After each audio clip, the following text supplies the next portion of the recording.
Hey, salut à tous, j'espère que vous allez bien. On se retrouve aujourd'hui pour une petite vidéo comparative entre les deux Final Fantasy. L'originel de 1987 et le remake de 2020 qui vient juste de sortir.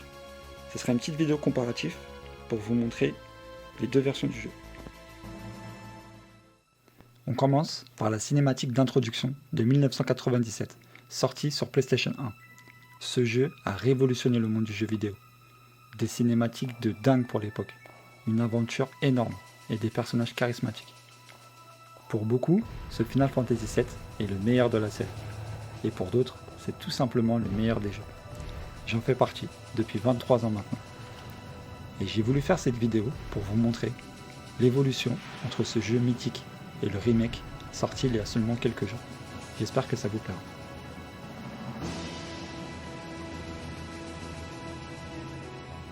On range la PS1 et on passe sur la PlayStation 4 en Full HD. Fini les petits cubes et les pixels. Et là, c'est juste waouh, c'est vraiment beau. On retrouve Aerith, la marchande de fleurs, dans la cinématique d'intro. Le jeu n'a pas encore commencé, mais j'étais déjà conquis.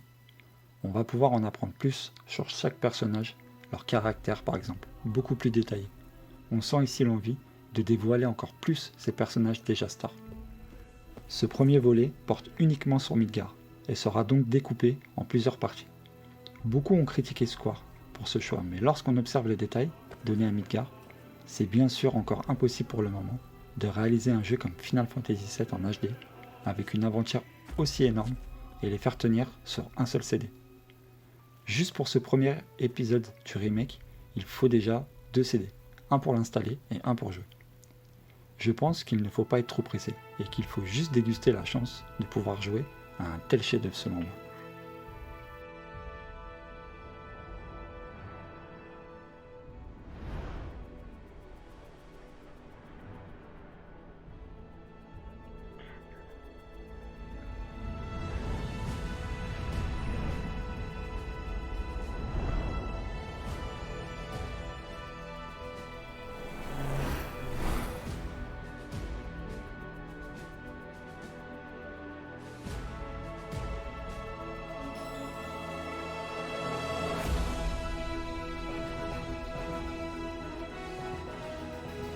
Retour en 97 et au début du jeu où l'on incarne Cloud Strife, ex-membre de Soldat. L'aventure commence par la rentrée en train dans Midgar avec les membres d'Avalanche dans le but de faire exploser les réservoirs Mako. Aujourd'hui, ces images peuvent nous paraître publiques, mais je vous garantis que j'étais complètement scotché la première fois que j'ai découvert cet univers incroyable. C'était le seul jeu de l'époque à avoir de telles explosions et à avoir réussi à intégrer des cinématiques au jeu aussi bien réalisées. Plus on avance dans le jeu, et plus on tombe amoureux de ces personnages et de leur histoire.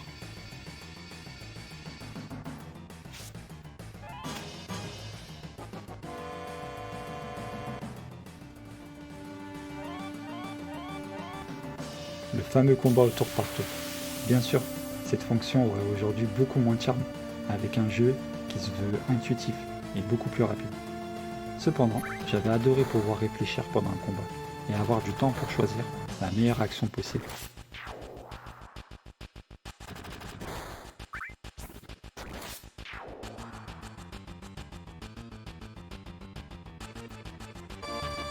Après ce premier petit combat, on sortait du quai et aussi de la gare directement pour retrouver l'équipe d'Avalanche et pareil. Puis, on assistait à cette scène culte maintenant de Cloud devant le réacteur nucléaire.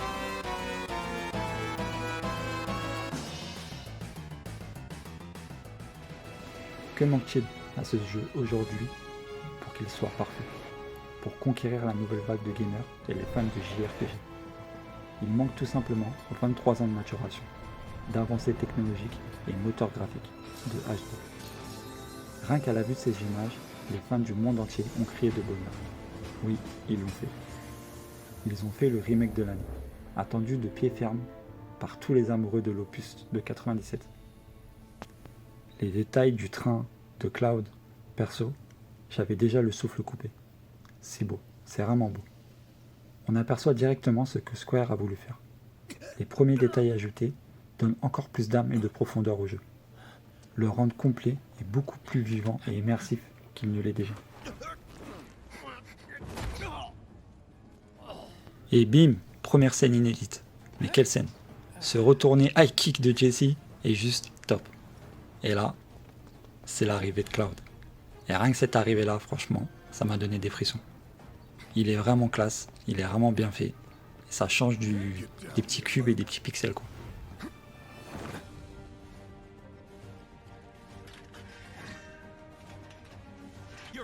Fini le chargement avant un combat, et aussi le tour par tour.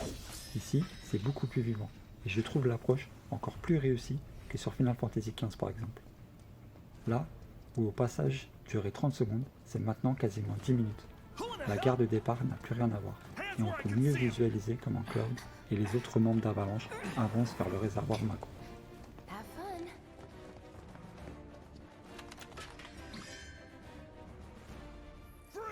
C'est vraiment incroyable.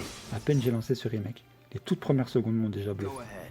Les esquives ou l'utilisation de la magie restent vraiment fluide et agréable.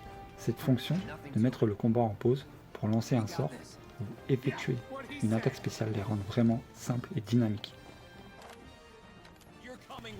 Là où il suffisait juste de passer une porte pour sortir de la gare, c'est maintenant une gare plus détaillée, plus vaste, avec des nouveaux gardes, des nouvelles interactions, plus de détails. Et je pense que c'est vraiment l'approche que Square voulait faire de ce jeu. Le rendre vraiment plus vivant, plus détaillé, pour que tous les fans et les nouveaux joueurs soient conquis par cette âme. Faut dire ce qui est, les personnages sont vraiment classe. Ils ont quelque chose. On se retrouve de nouveau au pied du réacteur Mako, avec Barrett. Mais cette fois-ci, ce n'est plus pareil. Midgar est plus grand, mieux éclairé, plus de détails. Bon ok, cette vidéo contient beaucoup de waouh et de c'est beau, mais admirez un peu cette beauté. Un vrai chef-d'œuvre. Le système de ciblage et de changement de cible reste simple et fluide, et les combos et attaques de zone sont encore plus dévastatrices. On se rappelle les coups fatals une fois la jauge de limite était pleine. Là maintenant, c'est un vrai carnage. Voilà, je vais m'arrêter là pour pas trop vous spoiler, mais c'est vraiment une belle promesse que nous a fait Square et j'ai hâte d'y jouer davantage. Voilà, j'espère que cette vidéo vous a plu. Quant à moi, je retourne sur le remake, je compte bien le finir. A bientôt pour une nouvelle vidéo. Ciao!